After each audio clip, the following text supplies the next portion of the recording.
West Ham won, Brighton won. It's the review show with myself and Mike today. What was quite a strange game we were just discussing off air. There were a few bits where we thought we had some promising opportunities, but there were others where we looked like West Ham throughout this entire season so far. So we're going to break it down. Make sure to leave a like on the video if you do enjoy and subscribe to the channel as we're pushing 3K subs very, very close now.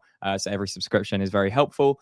But yeah, Mike, let's get into it. Let's start with the lineups. Was there anything you were surprised by with these lineups? I guess with more particular focus on West Ham. Obviously, Fullkrug was given his first start. Mavropanos stayed at the back. Was there anything here that you thought maybe that shouldn't have started like that? No, I kind of expected it to be that. I think probably Mavropanos was the one you maybe questioned. I think Fullkrug probably was in line for a start, bearing in mind he's kind of coming back now. And maybe we felt that putting an actual centre forward against their back line is probably a good idea because they're obviously two large centre backs. So it kind of made sense how we set up. But yeah, I don't think there's much you can really complain about in that lineup, to be honest. Yeah, no, I agree. I guess the only one was maybe Somerville not being in the lineup and how he could have been incorporated into that front three if Fullkrug didn't start. But yeah, I agree with you. I think Fullkrug deserved to start. He deserved to be given that opportunity. And as you say, Duncan Van Hecke, two physical centre backs. But let's look at the tail of the tape before we get into the first half, which was filled of so much action. This is the overall stats: 46% possession to Brighton's 54, 1.31 XG to their 0.94. Shots were pretty similar with 11 to Brighton's 12, 4 on target for West Ham with Brighton's 6. 2 big chances for West Ham, 4 for Brighton, 1 missed for West Ham, 3 missed for Brighton. And yeah, we had a little bit more in terms of corners, 8 to their 4. When we break it down from first half to second half, very different story. I mean, if anyone was at the stadium in the first half, I feel for you. Mike and I were there as well, and it was just awful. Second half, to be honest, Brighton started to take more control of the game. We seemed happy to kind of sit back, and we'll talk about some of the tactical changes made by Lopetegui in that second half, but a clear difference in intent from Brighton as well in that second half. But let's start with the first half, Sloth. Opening 5-10 minutes, we'll had that kind of Bowen half chance we'll get on into in a second, but what did you make of the opening patterns from both sides? It felt, like the old cliche, like a boxing match, both teams trying to feel each other out. I think both teams were kind of cancelling each other out as well. It's quite pensive, quite slow. I think it's two teams that are not necessarily in great form, who are maybe struggling for confidence in terms of how and when to go. And I think, in the early exchanges, both teams kind of cancelled each other out, really. It was just a game of nothing, really, particularly the first half. And I wouldn't say every team played bad, but no one didn't really do anything to excite. It was just pensive and a bit like a pre-season kind of warm-up game, really. Yeah, no, it really did feel like that. I mean, we had a lot of possession throughout the first half. We just sort of stats there. We had more than Brighton, but it was backwards, sideways, back to Fabianski. No real intent behind it. I think Brighton were the same. I think they were quite passive in their build-up. And as you say, it felt like a pre-season game, just two teams feeling each other out. And to be honest, the only big chance really came from West Ham quite early on, and it wasn't through pretty football. It was route one from Dinos. So I thought it'd be worth mentioning, again, Alvarez dropping into that back three, which we've mentioned a lot of times can be effective when you're trying to build up through passages. But Mavropanos gets the ball here. Slight maybe a benefit of what Fullkrug does here. He drops into this position here. I don't know if he looks like he's almost signaling for it to go over the top here from Mavropanos. Bowen makes the run inside. As we mentioned, Estepinian didn't have the best of games against Bowen, and Bowen was pretty on it from the start. And yeah, he manages to get the better of Estepinian here. He does really, really well, Bowen, to even get the shot off, and it's a decent save from the Brighton goalkeeper in the end. But to be honest, that was pretty much it. And that was probably the only time that long Mavropanos ball actually worked. So I'm not going to say that was something that we were, repeatedly doing really well. But that just showed. We were trying to hit the wings, though. That was a clear tactic in the game. We were trying to bring Brighton up the pitch and then drop it over into either flank. That was something we were trying to do, but we just didn't do it enough. I think Kudus caused them consistent problems down the out left there, right-hand side. Veltman didn't enjoy his game against him. Estepinan didn't enjoy his game against Bowen, but I just don't think we targeted either fullback enough to really trouble them. Thinking, had we done that in the first half, such was the state of play from Brighton and even us, I think, had we got a goal in that first half, we may have been able to have gone and got another one. Because I think Brighton looked fragile in that first half. Again, maybe the same with us. I think if we'd have conceded, we'd probably be the same. But it was just two teams that looked rather fragile. And had we maybe got a goal in that first half, and there was another one, I think Bowen just drifted past the back post. But yeah, it was just kind of a nothing, wasn't it, really? It was just half chances. I think we had a really good set piece as well. Really well worked, which Emerson came in at back post and didn't really get any true contact. There's quite a few players. I think if he does get contact, true contact, it is probably going in the back of the net or it's flying back out for another corner, because it was really well worked, clearly planned, but it just lacked that contact, which I think is probably the tale of that first half. Everything just lacked that final piece of finesse, that final piece of decision making from both teams, really. Yeah, 100%. And just kind of tying into that, Mike, obviously Fullkrug was given his first start for West Ham in the Premier League. What did you make of his first 45 minutes? Because for me, he just looked off it. His touch wasn't on it. He wasn't linking play as well as he could be. His passing was a little bit off. He just didn't look really fully match fit to me. No, exactly. And I think, look, we've been, if we're going to be fair, we've criticised Antonio when he's played like that, and we've criticised him heavily. So I think we have to criticise Fullkrug for his play. He wasn't good enough when the ball did come to him. He didn't get involved enough in play. I don't think that's completely on him, but I don't think when he did get involved, he was good enough. I don't think he got into the area enough. He was trying to cause problems, and he was awkward to play against, which Antonio always is. He's always awkward. Doesn't necessarily mean he's been effective, but he was awkward at times. But yeah, there was a couple of times when he did get the ball, you could see he clearly was off fitness. He's still getting used to the league. So I can give him a fair bit of slack. However, in light of the sometimes how hard we go in on Antonio, I know that's because also, to be fair, because we love Antonio and we think he should always do and can do better because we've seen it. I think we've got to do to hold Fullkrug to the same standard. And, he wasn't good enough. However, to say there was little to no service into him is an understatement. So when he did get it, he was probably trying too hard to make something happen rather than keeping things ticking over and just bringing himself into the game slowly and bringing himself out into essentially first team football properly for the first time this season, because he's not really had a chance because of his injury. Yeah, no, I completely agree. I think it's a bit of both, really, isn't it? I mean, there were some of the basics and the fundamentals he wasn't doing well enough, which we can't excuse from match fitness. But at the same time, he just didn't look on it. And it was the type of game, as you mentioned, really, really flat. He wasn't really provided much service. A lot of what we were doing was either, long balls up to him or trying to play off him, bounce off him. It just wasn't sticking for him. So, look, I'm not going to judge someone off of one game. I did the same with Lopetegui, so I'll give him a few more games, get himself a little bit sharper, and I'm sure once he's scoring goals, West Ham fans won't care too much. But that was kind of it for the first half. I mean, there really wasn't a lot to go on. Second half was slightly different. There's a few talking points, obviously a couple of goals to go through as well.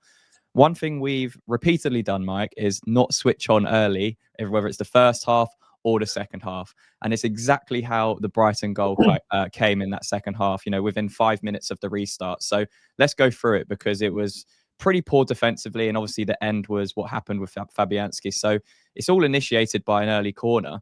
João Pedro actually slipped for this as well. He slipped, managed to get up and then take the corner short as well. So we just weren't ready for it. Obviously Bowen's trying to go across in this situation now. Emerson's starting to jog out. We then find ourselves in this position where they've created the overload, and Emerson's trying to close down João Pedro, but is leaving the Brighton's number 8 in the process. It gets into this position. It's a very nice reverse pass from João Pedro, but just way too easy for Brighton to get into this position. And just wanted to highlight at the back post there, you can see Alvarez, he's got Ruta and Dunk. So Dunk's peeled off to the back post. We haven't really been alerted to this. If they clip this into that back post area there, we've got a 2v1 in this situation anyway. It doesn't happen.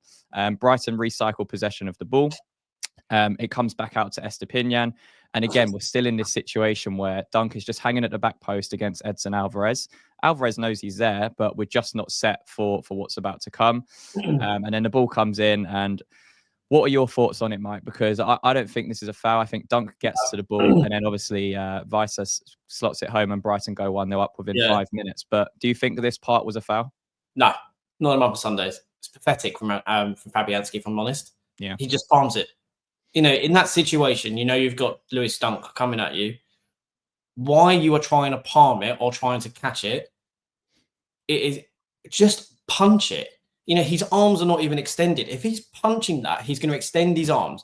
Now, he's probably thought, oh, last time I came out to punch it in this kind of situation, I punched the player in the head and I gave away a penalty. Mm-hmm. But I would rather he did that than what he did do, because you just then go back to the old times, you know, when you used to watch Fabianski, you know, when he was at Arsenal, and he would be dubbed as Flapianski. You know, it was that same kind of thing. He just came out and he just flapped it. He didn't have any conviction. He didn't try. I know Dunk is a big guy, but again, in that situation, if you're a goalkeeper, either you, quite frankly, you flail deliberately to then go, I was fouled. But the way he just went like that. It was just, it's the kind of thing that you see happen in a Sunday league game where then the player then tries to claim it's a foul and he knows full well it wasn't. And it was just that. It was just sloppy. And Fabianski then made up for it elsewhere in the game. But at that point, you're just like, what have you done? It was just, all he had to do was come out and punch it. It was much easier for him to punch it and go with 2 fists. But I don't understand why he thought he could catch it. You know, and if you go back to the frame before where we was talking about Alvarez, again, he's got 2. If you look at him there, look where he's looking. If you go back to the picture before, you can see he's looking on the edge of the area. So Dunk has done what every good striker, every good player should be doing, is getting on the back of the player. Because once you do that, you're done, right, as a defender. So, as you mentioned, Alvarez has been caught in a 2v1 situation. He's looking on the edge and not necessarily thinking Dunk. So he's kind of come out with a defense, and he's now basically, for a split second, he's looked in front of him rather than looking over his shoulder. And again, Dunk is in such a position where even if he looks over his left shoulder, he's likely not seeing him. So for all intents and purposes, Dunk isn't there because he's not in his peripherals, even if he's trying to scan, unless he really does completely turn his body. But again, if he completely turns his body, Dunk's gone anyway. So I feel for Alvarez because it's not really, I would say, his fault. Because again, he needed extra protection. He needed maybe a Souček to drop back over as well. He needed someone else to come over on that side so they can manage that appropriately. But he's caught in a position where he's got 2 players. He's kind of concentrated on one or spotted one and looked at him, whilst the other one is then used that to then get on the back of him. And then, quite frankly, afterwards, Fabianski, when he came for the ball, just wasn't good enough, wasn't strong enough, wasn't aggressive enough. And you know, as a goalkeeper, if you come out aggressive, 9 times out of 10, you get away with it. I know the Gabriel one maybe played on his mind, but I think that's possibly a weak reason, if that's the reason why he didn't go for it. Because in my mind, if he comes out and punches that, what then transpires doesn't happen. Yeah, no, I agree. And I mean, as you said there, it wasn't aggressive enough. I think we were just passive, full stop in that whole sequence, you know, all the way from that short corner. Brighton being allowed to exchange possession how they did, recycle it back to Estepinian, and still we haven't been alerted to, as you say, Dunk at the back post. There was at least 10 seconds passed from the 2v1 at the back post to then Alvarez being isolated by Dunk where the goal happened. So look, it was frustrating to go a goal down. The stadium was pretty flat at that point anyway, so it didn't make things from the first minute, to be honest. Yeah, really, really was. But one thing we have said is the reaction of the players this season when we have gone a goal behind has been good at times. We've managed to get points in games where we didn't really expect to get points from losing positions. And I think the reaction was good. I want to get your opinion on the goal as we go through it, Mike, because I don't think it was like a moment of real quality. I genuinely, there's a level of fortuitousness in the goal. But players are in the right places, and sometimes that's all it is. Sometimes you need that little luck, that little bounce. And I think there was a very big level of fortune in 2 parts of the goal, to be honest. Yeah, 100%. Let's go through it because I completely agree. And yeah, it starts with this. I mean, we're split here. Fabianski has the ball. And at this point, you're hoping maybe a midfielder, either a Souček or an Alvarez, is going to drop into this space here and not leave huge amounts of space. But we decide to go long. Fabianski gets it on his left foot. And again, it gets into this position. So you can already see the space between where we've split as centre backs and the rest of the team. I mean, we're so high up compared to where the defence is. If this is headed towards Brighton's number 8 here, they've got a complete transition on us. But as luck has it, it heads into Souček. And Souček does really, really well, by the way, to not only get in front of his player, but do what he does in the next sequence. But because Van Hecke's come out and headed the ball, that's left a space for Bowen. And this was just a minute after Fullkrug had come off. So Bowen had moved centrally. Somerville had come out to the left-hand side. So it was immediately a slightly different threat from West Ham than had been posed to Fullkrug, who we said was more ball to feet, more of the physical presence against their centre-backs. So Bowen's kind of snuck into this position here. Van Hecke heads it into the path of Souček and not towards the right-hand side. And Souček does really, really well. He plays the first-time pass. If I just move it forwards one frame, there we go. So it comes to his left foot. He plays it first time, recognizes the space has been vacated by Van Hecke, and then Bowen's away. And Bowen does really well, and Kudus does even better. This is where we've seen West Ham so effective, and we said we don't always need to go away from what we're so good at, which is transitions, which is counter-attacking in moments where we can. And Bowen does really well. He takes us up the pitch. Kudus recognises as soon as Bowen gets the ball, he's on his bike. We said about Estepinian and Bowen and that battle. Well, Kudus does just as well against Estepinian in this situation here. Bowen gets the shot off. Dunk is dropping back from the shot, so plays Kudus on side, which is nice as well. So when Kudus is there for the rebound, as I mentioned, he's overlapped Estepinian at this point, and he's there to head home from the rebound from the deflected shot. And we find ourselves back to square one at 1-1. What did you think of that sequence, Mike? We can take back through if we need to, but yeah, what do you think? I think in real time, I'd love to say Souček had the vision to play that pass, but in real time, he literally just sticks his foot out to try to stop that ball being passed. It comes to him and he just puts his foot. I think he wants to play it into that general area. I don't think he necessarily means to play.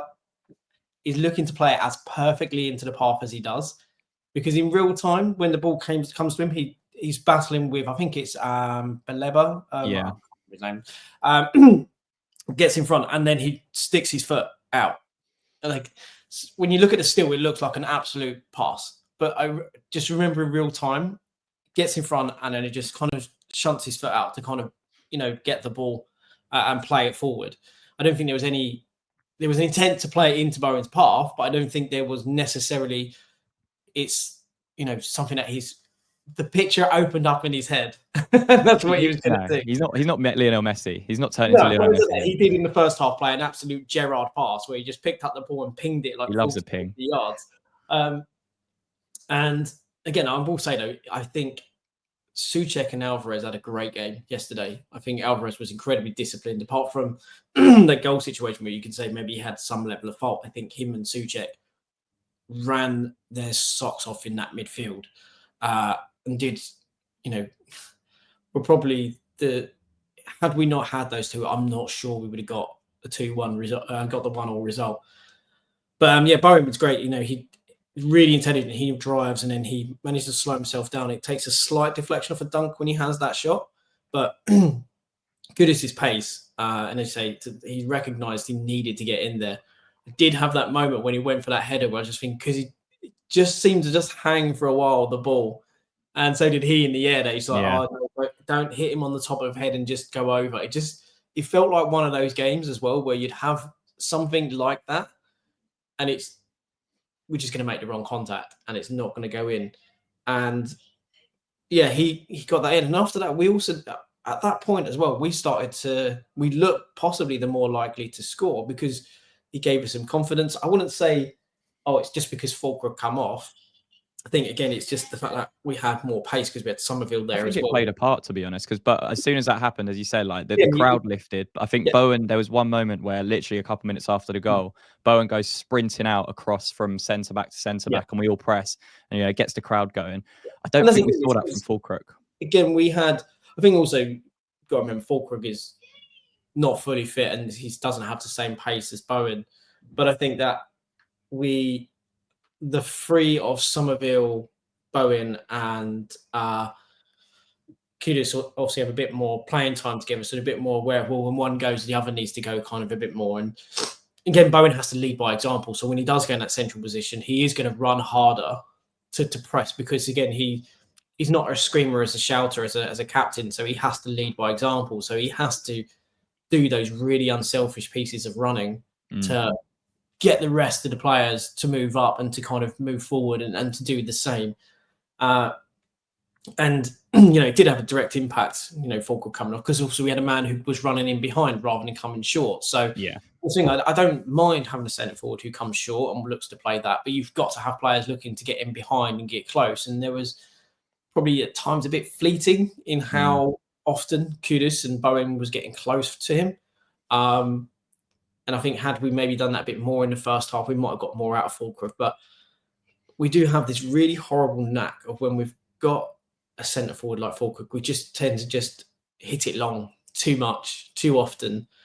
We don't play good enough balls into their feet, and then we don't surround that striker in which to play off them enough. And that's, I think, why we've kind of struggled at times with a centre forward, because we don't really work them enough or well enough and play around them enough to kind of get anything out of them. So when we play a winger in that position, who's maybe looking to run more into channels and kind of chase those nothing balls that wingers have to do all game, that's why I think we sometimes play better, because we're more the way that we tend to play is probably more suited to that kind of, I guess, advanced forward. The player that just really wants to get in the channels and take it down the kind of bylines at time is what we play better with. But again, you need players then who are going to commit to get into the area, and when they do, like Kudus did, then you have the chance then to pick up those kind of second balls, those rebounds.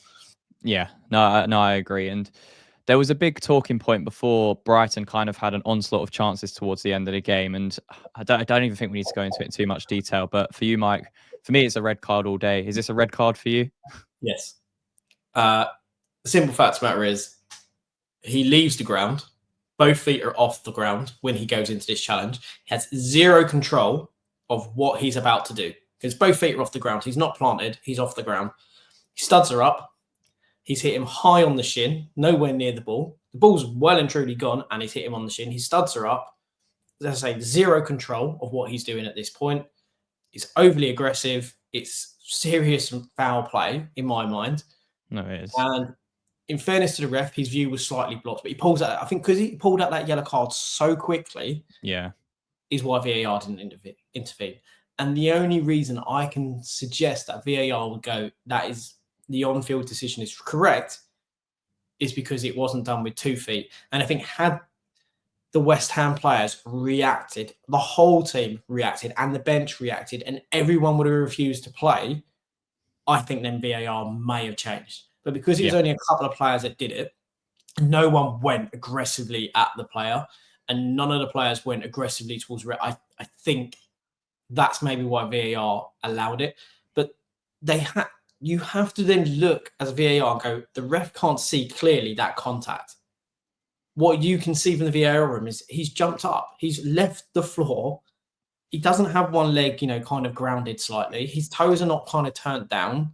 His studs are up. It's seriously dangerous. And we're lucky, really, Gilman come away with no injury, because he could have easily broke his leg there. Like that, the way, if you watch it, when you guys watch it in the video, you'll be able to see, but the way his leg jolts back and his shin pad goes back, it's, as you say, it's very fortunate that he didn't come away with a worse injury. And I think, as you said, that's spot on with the players' reaction. If we'd have all huddled around the ref at that point and said, and then got him to kind of talk to VAR a bit longer, I feel like it just puts that pressure on the refs. But it shouldn't be that way. They should be just getting no the one's decision even correct. Studs up kind of thing, or simulated that his studs are up and he's jumped.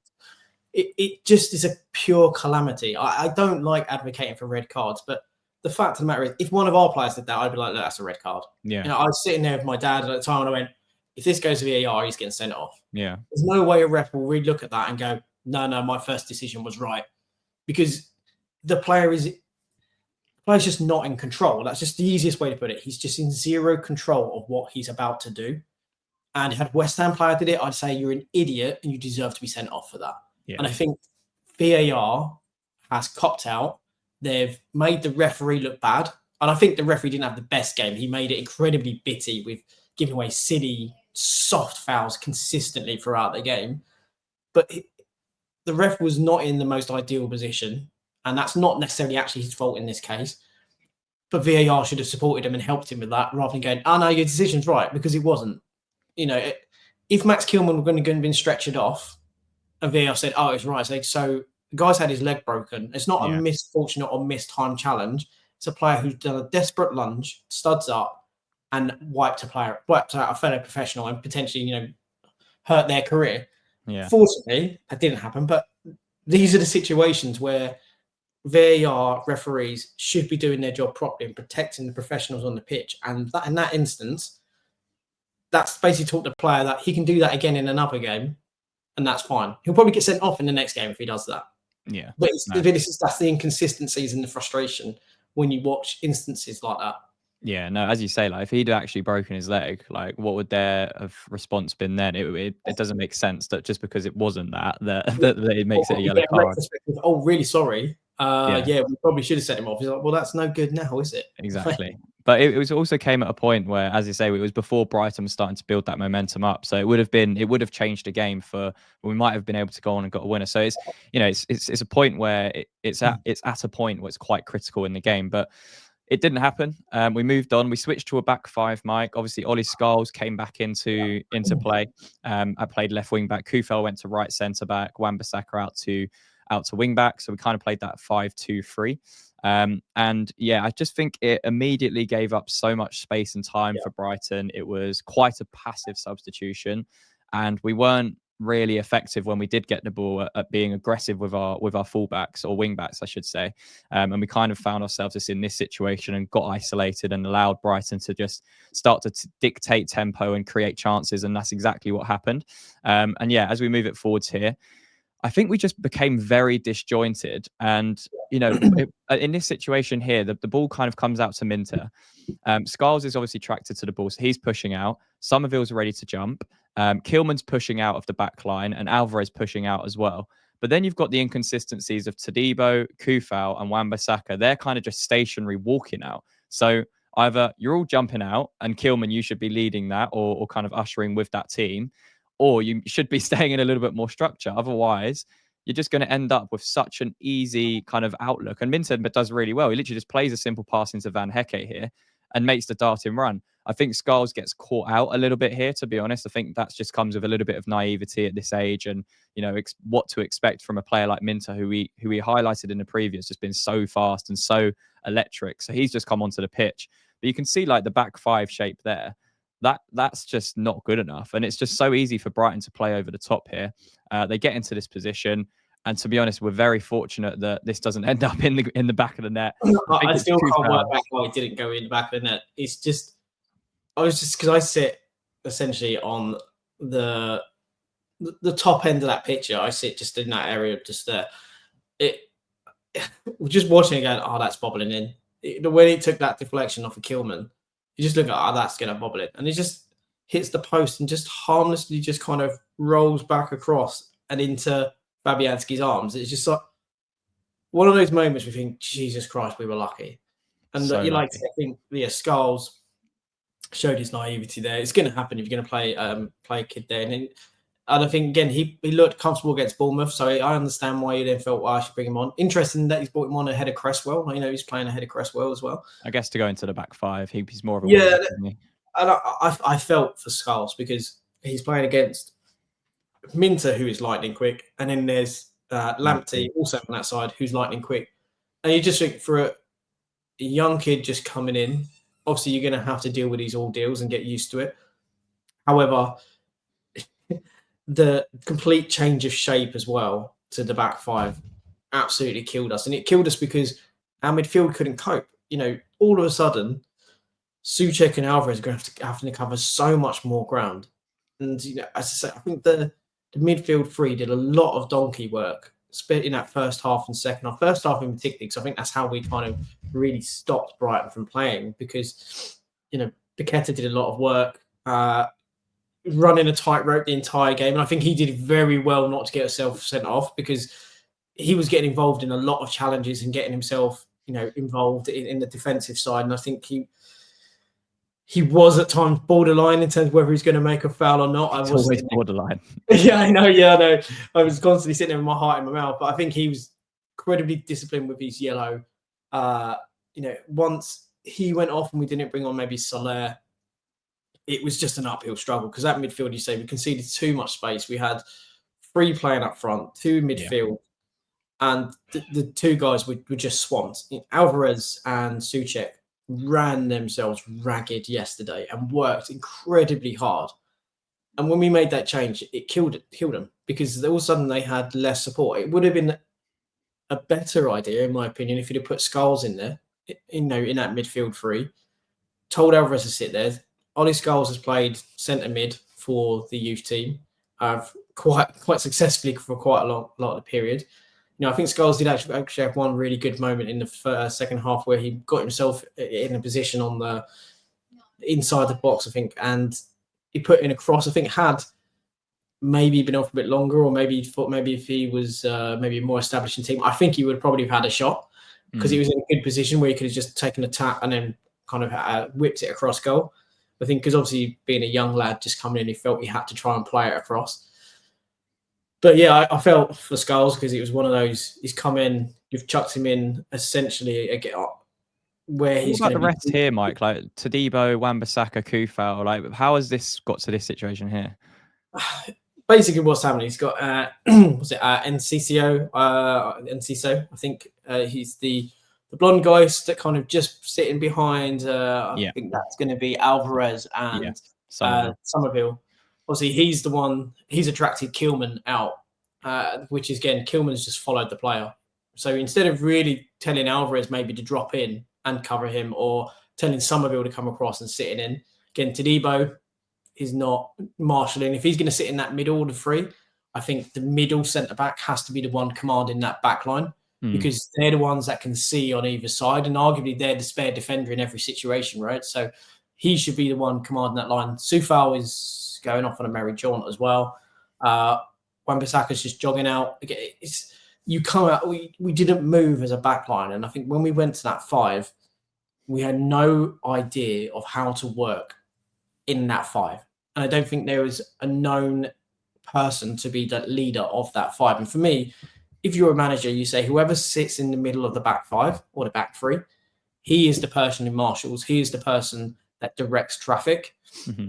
And if Todibo hasn't been asked to do that, or he hasn't taken that on, which he didn't in that situation, then that needs to be called out and that needs to be addressed, because you need to have, in that situation, a clear leader. And you've got 2 centre-backs, a right-back playing inside.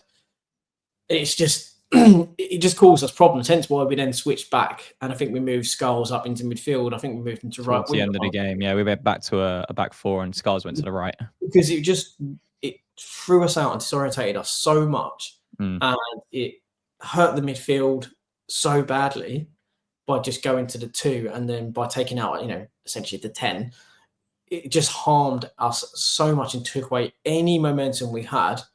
And we're fortunate that Evan Ferguson failed to make contact on 2 incredibly good opportunities. Well, that segues very nicely, Mike, into the next chances that we were going to break down. So, yeah, as you mentioned, Evan Ferguson came on, and obviously someone we've been heavily linked with in the January transfer window coming up. So interesting to see the type of impact he made on the game, because I thought he looked very sharp, and as you say, could have scored on a different occasion. But for me, it all comes just again from disjointed and making our own mistakes. So we're still in the back 5 at this point. And as you mentioned, Alvarez and Souček ran themselves into the ground throughout this game. But it's just, again, I don't know if I feel like this is coming from Lopetegui's instructions to try and be man-to-man where we can. And obviously Alvarez against Baleba, that was a battle that we saw throughout the entire game. So when we get into this position, Alvarez is already kind of approaching or kind of going towards Baleba in this situation.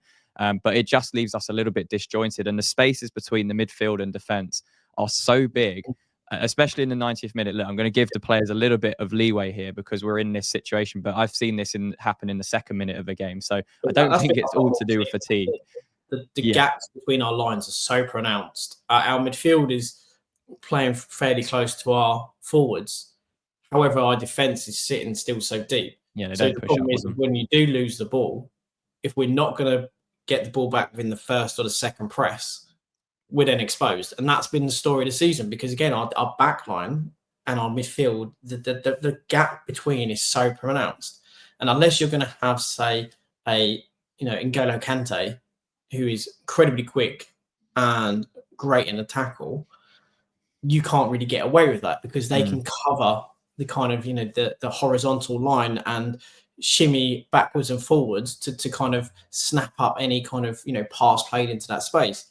And whilst I was praising Alvarez for what I thought was really good discipline, I think he doesn't have the pace to do that. And worked his nuts off. So did Souček. And I felt the sub by Lopetegui was a disservice to two people who gave him everything in that game. And I think he left them high and dry with the change. As you say, he didn't know when to press, when to go.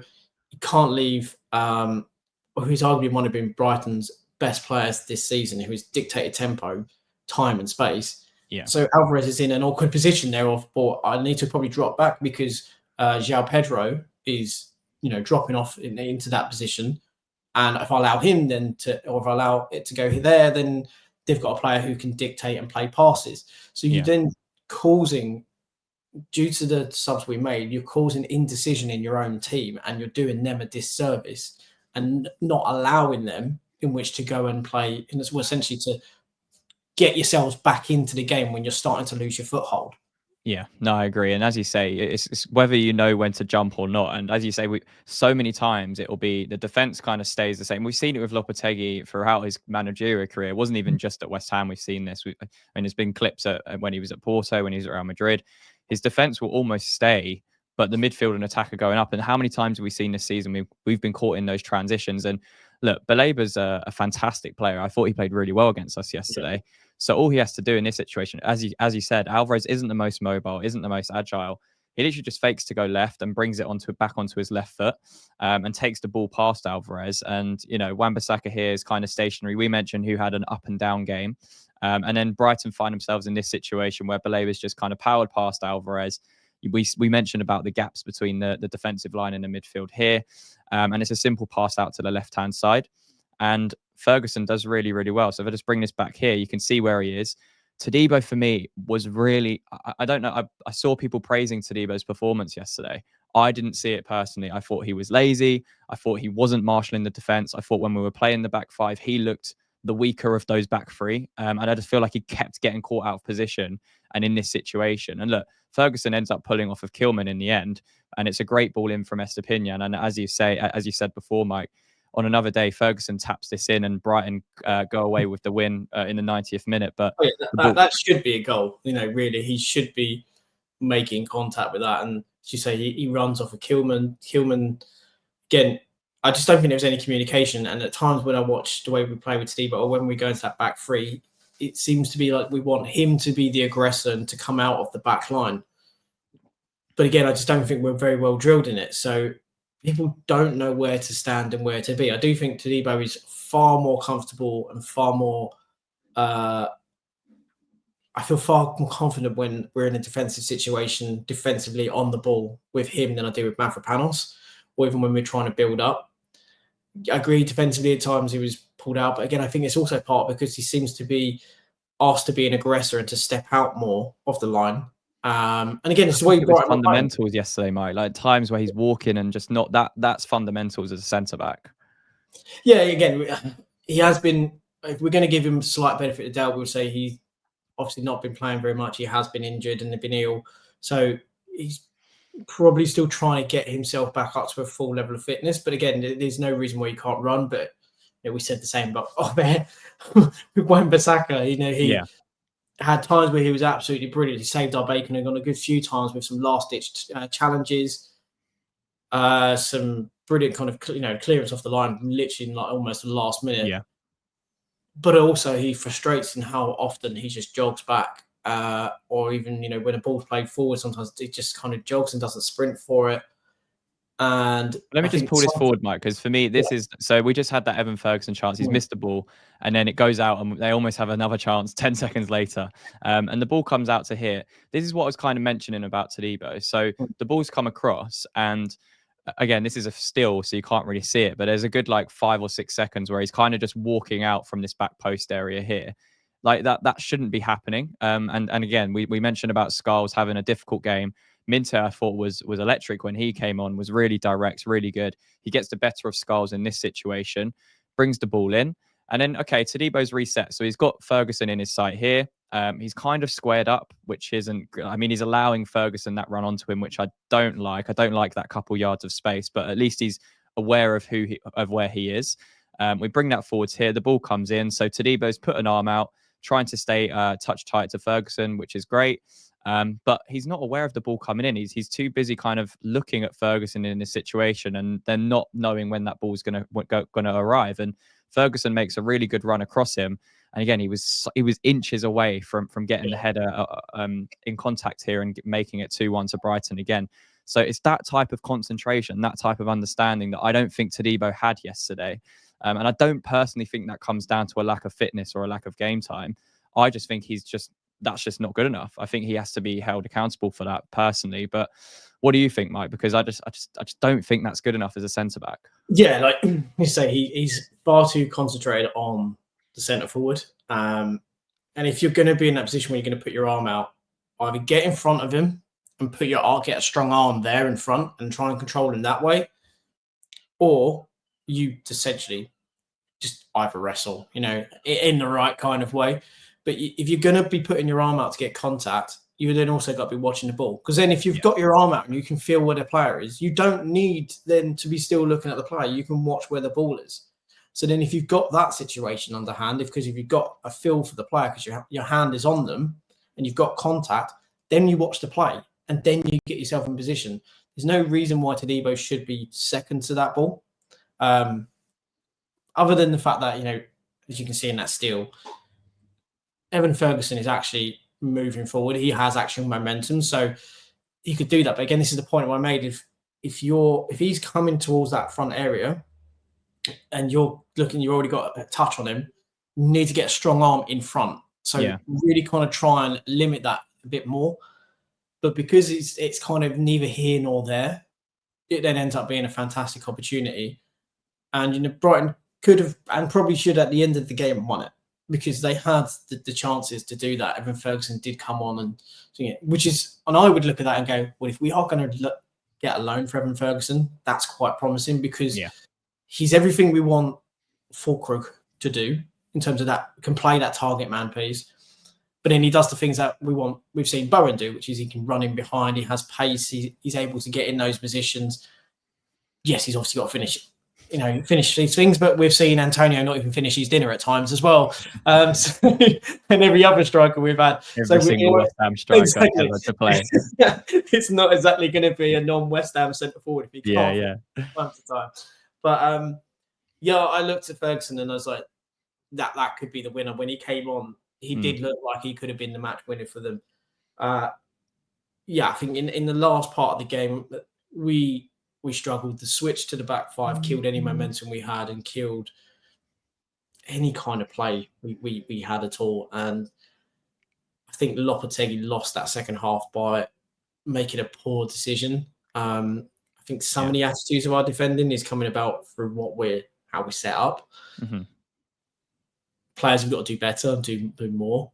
But you can say, I would say there in the last few games, there are some green shoots of positivity. It's not all doom and gloom. There are things we need to improve. But there are moments where actually in possession, whilst it's not necessarily as penetrative as we want it to be, we look far more secure, and we are looking to create more little passing patterns. The problem is there's probably not enough yet to say that there's a real style, there's a real clear idea or identity. And I think that's the problem we're still struggling with. It's still not quite clear. Yeah. If you look at the last two games, you could say a fortuitous penalty because it was a silly defensive error from Bournemouth.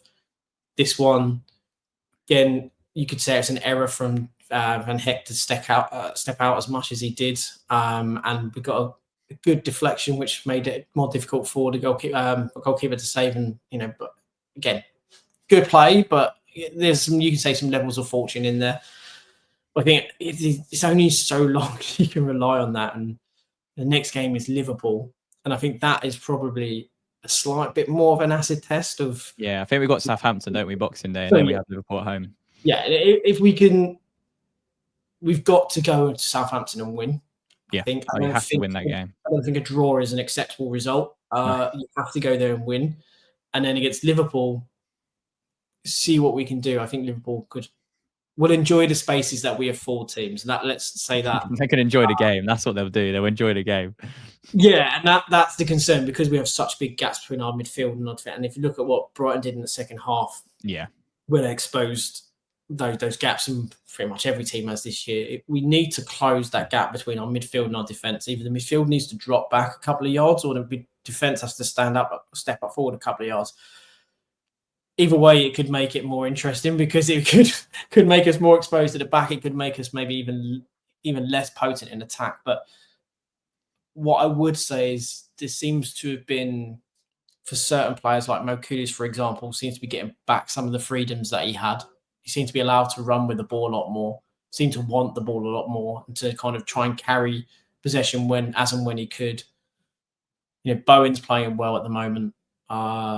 Alvarez seems to have got over whatever was going on in the start of the season, where he was, quite frankly, he was terrible, constantly out of position, and actually proving to be a bit of a liability. He seems to have been a lot more disciplined in recent games. Kilman's been great all season.